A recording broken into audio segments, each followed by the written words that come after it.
Assalamualaikum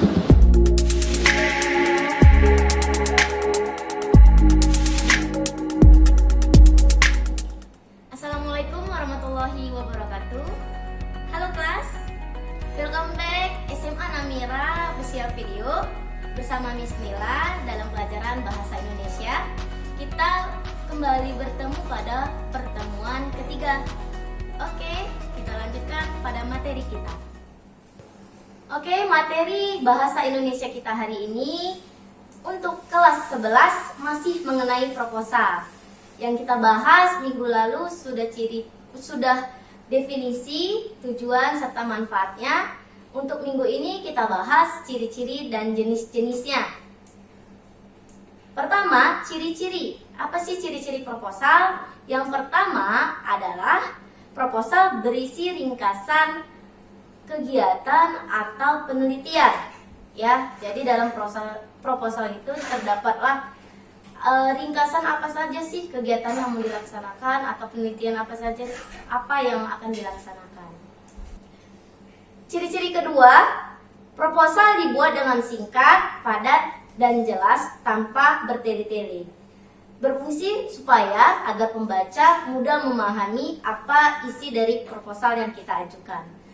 Untuk ciri-ciri ketiga, itu ada pihak yang mengajukan proposal. Misalnya ini, saya yang mengajukan proposalnya sebagai peminta bantuan dana, yaitu proposal kegiatan, seperti itu ya. Untuk ciri-ciri keempat, itu ada pihak yang dituju. Saya membuat proposal kegiatan untuk meminta bantuan dana, pihak mana yang dituju? Yaitu pihak-pihak donatur, seperti itu ya. Untuk ciri-ciri selanjutnya, biasanya menggunakan bahasa yang baku. Jadi dalam proposal, aturannya wajib menggunakan bahasa baku dan tidak boleh menggunakan bahasa yang tidak baku. Oke, selanjutnya disusun secara sistematis dan memiliki struktur penulisan yang baku. Artinya, sistem atau bagian-bagian dari proposal itu sudah diatur sesuai aturan yang berlaku dalam Kaidah Bahasa Indonesia. Itu ya. Jadi untuk struktur sistematis penulisan proposal kegiatan berbeda dengan penulisan proposal penelitian. Selanjutnya itu terdapat gambaran dari suatu kegiatan secara umum. Jadi di situ kita tuliskan apa saja kegiatan-kegiatan umum yang akan kita lakukan di situ. Kalau misalnya di proposal kegiatan, kita mencantumkan jadwal acara kita.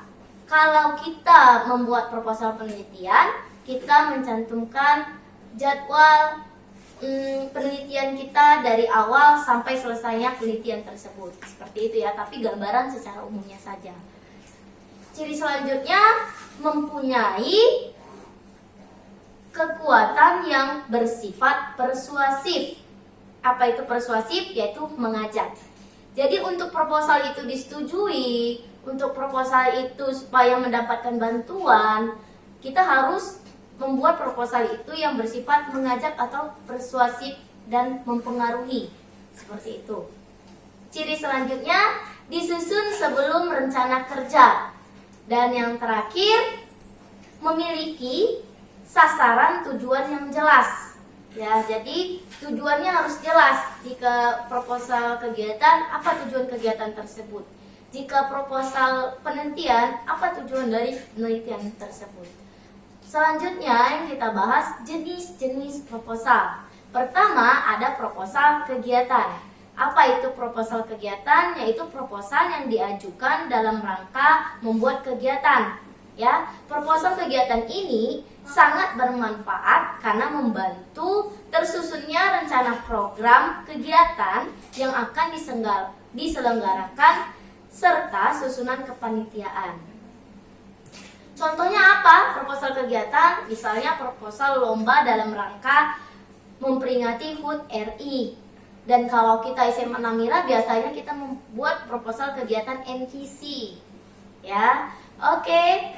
Selanjutnya contohnya proposal pertunjukan seni dan proposal permohonan dana kegiatan.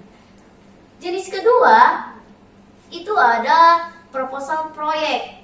Apa proposal proyek? Yaitu proposal yang masih ada kaitannya dengan dunia bisnis.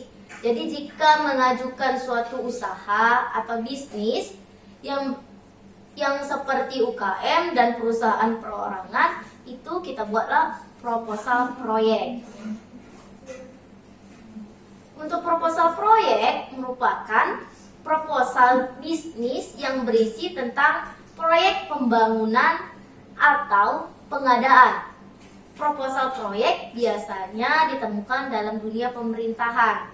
Jadi misalnya proyek pembangunan jalan, ya, terus proyek bahan pangan seperti itu dan lain-lain. Untuk contoh proposalnya bisa jadi proposal pengadaan alat belajar, proposal proyek pembangunan jalan, dan proposal pendirian gedung baru. Itu tadi. Dan jenis selanjutnya itu ada proposal penelitian. Proposal penelitian dibuat saat kita mengajukan suatu riset atau penelitian, ya, dan ditujukan kepada lembaga atau organisasi di mana penelitian tersebut akan dilaksanakan. Proposal penelitian ini banyak diajukan pada saat kita kalau mahasiswa untuk mengajukan skripsi. Jadi dalam dunia universitas dan para dosen serta peneliti-peneliti lainnya. Proposal penelitian biasanya dibuat dalam bentuk penelitian kualitatif, penelitian kuantitatif, atau pengembangan. Contohnya apa aja? Proposal penelitian skripsi, proposal penelitian untuk menulis tesis, dan proposal penelitian riset pengembangan. Itu tadi ya. Jadi para peneliti juga membuat proposal penelitian ini, bukan saja mahasiswa S1, S2, atau S3 saja.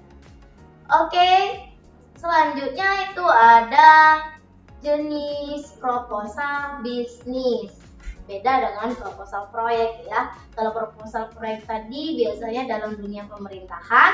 Kalau proposal bisnis ini biasanya proposal yang berhubungan dengan rencana kerja dan dunia bisnis, baik yang dilakukan secara individu maupun kelompok. Jadi kalau kita mau menjalin kerjasama suatu pengusaha atau kita membuka usaha, kita ajukanlah proposal bisnis ini. Atau bisa juga proposal bisnis ini kita ajukan untuk menawarkan usaha kita kepada orang lain. Seperti itu ya. Contohnya apa aja? Contoh proposal bisnis, proposal pengajuan kerjasama antar perusahaan, ada proposal pendirian tempat usaha, dan juga proposal pengajuan tender. Ya, itu tadi jenis-jenis yang sudah kita bahas dan ciri-ciri dari proposal. Ciri-cirinya ada berbagai macam dan jenis-jenisnya itu ada proposal kegiatan, ada proposal proyek, ada proposal penelitian, dan terakhir ada proposal bisnis. Itu tadi materi singkat kita. Terima kasih. Oke, itu tadi materi singkat kita. Mudah-mudahan kalian paham, diulangi, dan jika kurang paham silakan tanyakan ke Miss melalui grup classroom kita. Itu saja, mohon maaf bila masih ada kekurangan. Akhir kata Miss ucapkan terima kasih. Wassalamualaikum warahmatullahi wabarakatuh.